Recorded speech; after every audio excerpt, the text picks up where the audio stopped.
Hello there, and welcome to Homebrew Heresy. Join me as we bring heretical ideas to life in the grim darkness of the 40k universe. In this episode of Homebrew Heresy, I decided there was no other choice when it came to picking my topic for my first video. Today we're covering super soldiers that made us all fall in love with power armor. And e-girls. Thanks for that, by the way, Cortana. The Spartans of Halo are the prototypical super soldiers, faster, stronger, and more merchandisable than regular humans. They were created by Oni when they needed to take care of a few unhappy worlds, and nuking them stopped being a good idea. Literal child soldiers, these children are spirited away to a secret military facility at the age of 6, where they would be subjected to the horrors that would turn them into 8-foot-tall demigods of war. Eventually, only a small handful would actually make it to the front lines, wherein they would help put down rebel forces and eventually hard carry the Human Covenant War. They are humanity's finest warriors. The Spartans are equipped with the invaluable Mjolnir armor. This armor makes it so that the Spartans are incredibly resilient. Equipped with a personal energy shield and the ability to withstand intense blows and the ability to free fall from orbit. There's obviously more to the Spartans, but I think this covers the general idea we're working with. So with this information, let's start by finding out our goals. So for us to accomplish building this homebrew, what are we going to need? Well, first, we know the Spartans are going to be humanity's finest warriors. They were frighteningly referred to as demons by the Covenant. The Spartans are truly going to be some of humanity's greatest warriors, especially in 40k. Next up is the Mjolnir armor. The Mjolnir armor is a pinnacle of military technology, able to survive a free fall from orbit and direct hits from plasma blasts. They also make it really easy to survive getting hit in the back of the head by another Spartan. What's that? It doesn't? And, of course, a digital blue AI girlfriend. While not all Spartans had access to a cool blue AI girlfriend whispering in their ears, all of them did have access to smart AI. Adding to the overall processing power and reactive ability of the Spartans, the smart AIs were invaluable assets. Too bad you gotta put them down after 7 years. Okay, so let's get to homebrewing. First, let's start by working our way through the goals and filling them in as needed. If we're lucky, we can cover multiple goals at once. First off, starting with goal number 1, superhuman soldiers. Which means, above all, we're going to need to be part of the Imperium of Man. Sorry Xenos, sorry Chaos. We're here for the Emperor today. So, now we got our major factions out of the way, let's see what we have to work with. Out of the numerous sub-factions that are part of the Imperium, both officially and unofficially, it's best to see which one we have that can best suit and fit the Spartans. Now, when I say super soldiers, all of you are going to jump at the chance to say Space Marines. And while you would be right in mentioning them, we're not going to immediately assume that we're going to use Space Marines. It's a really good guess, but that doesn't mean that that's what we're going to be using. First off, we have the Astra Militarum, otherwise known as the Imperial Guard. While they are considered human, the Astra Militarum can also be considered superhumans in certain ways, whether that be the intense and almost ritualistic training they have to go through, in some cases as early as age 6, to the intense and brutal environment they grew up on. The Kashan Jungle Fighters are a good example of this, being born on a world so harsh and brutal, they're in some cases being considered as strong as Space Marines. Obviously, bringing up Space Marines, they too are an option. They too are the prototypical super soldiers of their science fiction franchise, being implacable, implacable, and brutal weapons of war. Each one is chosen as a child to become a demigod of war, similar to the Spartans, so they are a very good option for us to work with. And lastly, we obviously have the super soldiers, the Custodes.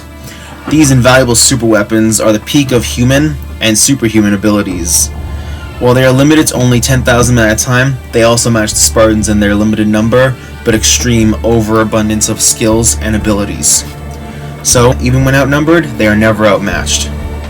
Alright, looking at the list we're working with here, we're unfortunately going to have to make some cuts right away. First off is the Astra Militarum. While they can fit superhuman in some aspects, whether that be training or just overall skill, they are, at the end of the day, regular men and women. A lot of men and women, so that's another ding against them. Again, the Spartans are a very small and elite group. The Astra Militarum number in the millions.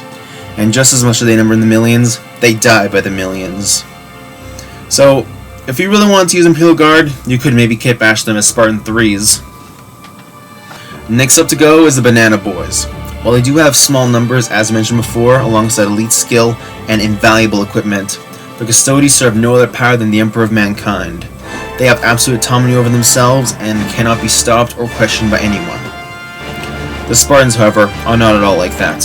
They are kept on a short leash and are specifically targeted with serving, owning, and protecting humanity.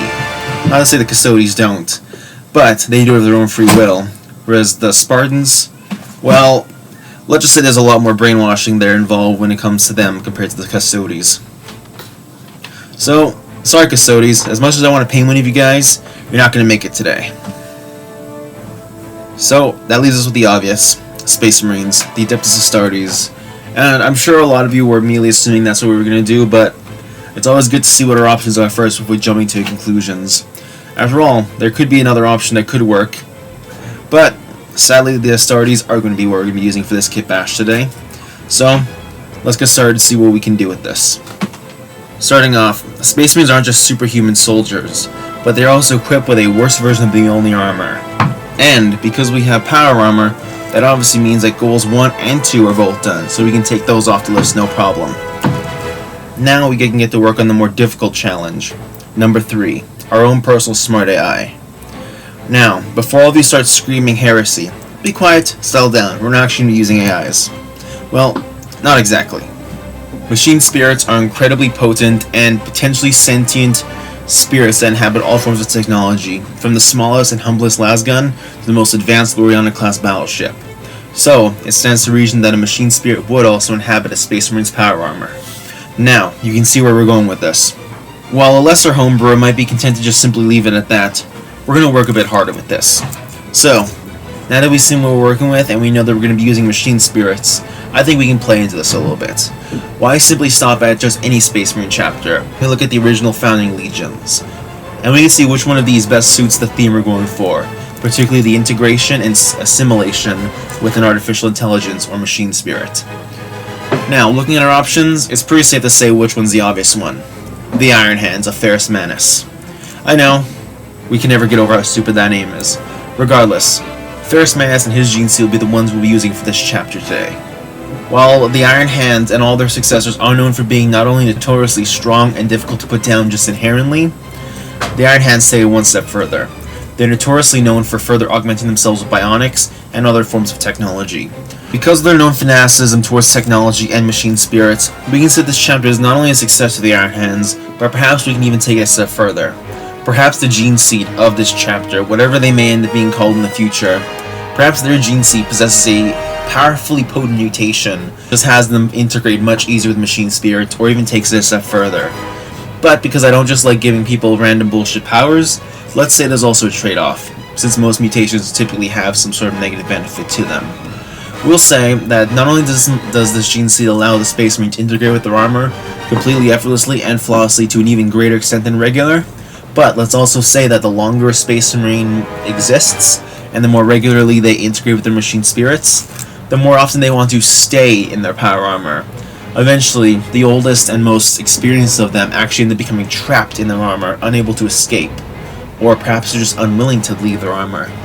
Regardless, I think that this best suits the theme we're going for, especially given the fact that we never see Master Chief's face, and he is a prototypical Spartan. So since we should never ever see Master Chief's face, it stands to reason that these Spartan Space Marines should also exemplify that fact. Now we've got the base for our homebrew done, we can start by transitioning some details over. First and foremost, Oni. Oni created the Spartans by kidnapping children from all across human-controlled space and bringing them to the military-controlled planet of Reach. Now, Oni could easily be transposed into 40k. We could simply say they are a branch of the Inquisition. Maybe they're part of the Ordo Astartes, or even their Ordo Hereticus. We want to go a little bit extra. This group of Oni Inquisitors, if you will, they could desire to form a chapter all their own, when that most power in the Imperium is based on how many Space Marine chapters you can push around without any consequences. Look it up, how many Inquisitors actually push around Space Marines, and how many actually succeed. You start to realize that some of the most experienced ones tend to be able to command some level of respect among Space Marines. Now, to add to the growing chaotic nature of this, and to add a little bit more realism and plausibility to this chapter, we'll say that they are created during a time of great strife and confusion. since it's very rare that a chapter would so easily fall under the authority of the Inquisition. So, to make sure this works out fairly well, we'll have to choose one of the foundings that are known to be the most hectic and confusing.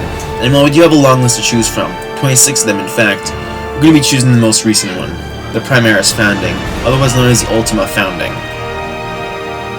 This founding takes place during the 42nd millennium when Rabute Gilliman came back from hypersleep.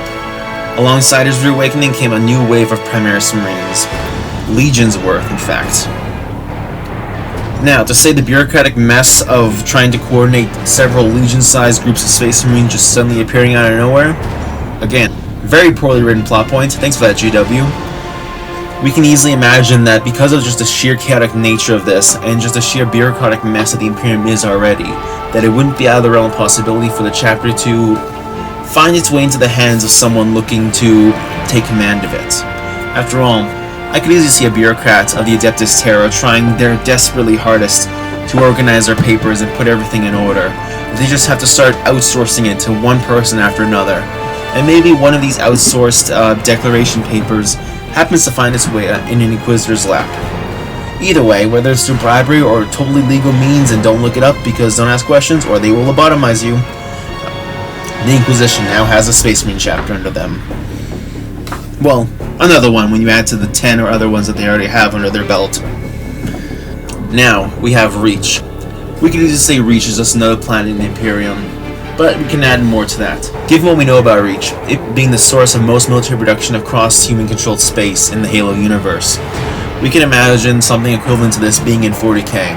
Now, we could use a Forge world, but given the fact that we're already dealing with Inquisitors and the Inquisition doesn't exactly like the Adeptus Mechanicus that much, we'll settle for another option, and that is a Fortress world. Fortress worlds are meant to be the bastion against all threats to the Imperium. The entire surface of its planet is reconstructed to create an entire fortress. The streets are made in such a zigzag pattern that assaulting the planet is next to impossible. So, if that doesn't fit Reach, I don't know what else does. So, we have our planet, and we have our Oni. But how are we going to get our Space Marines? Well, we already know that this chapter's founding was outsourced to the Inquisition. Because of that, we can easily see two options for how this chapter will start recruiting its members. One is they recruit from the planet's population, which is an option. But, given what I said about Oni's penchant for kidnapping children, yeah, it's not what's going to happen. This chapter's recruitment pool will be chosen from planets all across the Imperium.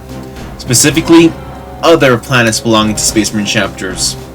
Now, while that does sound like heresy, or at the very least like a very, very poor decision, the Inquisition and Oni are not known for their forethought and planning. So, them deciding to steal a few children from a planet belonging to a Space Marine chapter isn't out of the realm of possibility. Now, that being said, another thing we have to account for is the fact that there are only 75 Spartans, or at the release only 75 of them actually made it to the program, and out of those 75, only 31 actually made it to the end. So, we know we're going to have to work with very small numbers at this point. Now, I think the best option for this is two things. One, we can intensify the training of our Homebrew chapter, so the training is pushed even further to an extent, and we can even use this to match the 6-year age recruitment rate that Oni used for the Spartans. Say that maybe this chapter begins their transplant surgery much younger than normal, than the standard 11 or 12 years old that a normal Space Marine is made.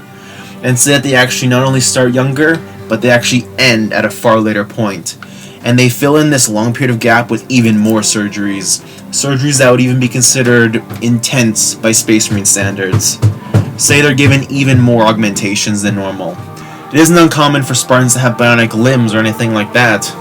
We do know several cases where this does happen. And so, with the intensity of this training, we can easily say these Spartan Space Marines have much lower recruitment success rate because of how intense their training is. So, we can say only a few companies were ever made, or rather only ever managed to be made, given how short of a time scale we're working with, given the chapter was canonically just recently made, given the current timeline of the 40k universe. However, I wanted to add a second part to it, something else to explain why the chapter has such small numbers. And that lies very clearly in one Spartan's particular familiarity with a very dangerous Xenos race. And that race is the Flood. We can take Master Chief's experience with the Flood and we can actually transpose it into this chapter. See that not only does this chapter have extremely small numbers due to the intensity of its recruitment and training process, but we can also add to it and say that the chapter never actually even reached full codex strength. Say that they reached 750 Marines, a pretty decent number, a pretty respectable number for a chapter, but because of reasons, mostly giant flesh-eating bugs, the chapter was never able to fully form. And not only that, but the planet of Reach, just like in the Halo universe, did fall. Except in this case, rather than being done by Discount Tau, the planet's going to be void by the Tyranids. Now, while most people would be content with just saying their numbers are small for whatever reason, I think this adds another layer of personality to this chapter. To not only say that the reason their numbers are so small is because of training, but also because of Tyranids. It adds both a sense of reality and a sense of homage to the original thing we're trying to take inspiration from, that being the Spartans. Now, naturally, because the homeworld was destroyed, that one being Reach, these Spartan Marines, well, just like the Spartans, will have to be on the run, constantly moving from war zone to war zone, operating small kill teams. Pretty obvious and safe to say, they did lose their planet and everything. So we can say this chapter barely only has a couple hundred Marines, maybe even 100 Marines. And so, given the fact that in current Halo canon there are as little as 17 Spartans left, I think we can use this. Say that only 170 managed to escape Reach, and that these Sons of Reach are now a chapter that is currently on crusade, fighting on any war zone needed, and just take as much inspiration as we can from the Spartans. I think overall, this really sets into motion just what we're working with. And there we go, we have our first homebrew. All we gotta do is paint our first model. And so, without further ado, I present to you the Sons of Reach Space Marine chapter. I chose a silver base coat under an emerald green in order to create a metallic camo theme very similar to our favorite Spartan, John 117. Plus the fact that Reach is known to be a verdant green world, I think the color best combines the natural theme of the planet with the militarized nature that the world had become. The helmet, on the other hand, was a bit more difficult. I tried to use some filing, I even looked for 3D prints, but at the end of it, I just ended up using a Mark X helmet, filed away a little bit of the visor, extended a little bit of the mouth guard, and I got it to look pretty similar to a Spartan helmet. Now, lore-wise, I would say this would be a unique forge roll pattern, created either using a Mark III or Mark VI style helmet. Rules-wise, if you're ever going to run a chapter like this, I would say run them as Death Watch. The small kill team nature really fits the fire team nature of the Spartans that we're familiar with in Halo. On top of that, I think that when it comes to equipment, it's really necessary that you try to be as pragmatic as possible. That being said though, I'm a sucker when it comes to energy swords in Halo, and so I felt it right to equip my Space Marine with a power sword. As for a sidearm option, I obviously had to choose a bolt pistol.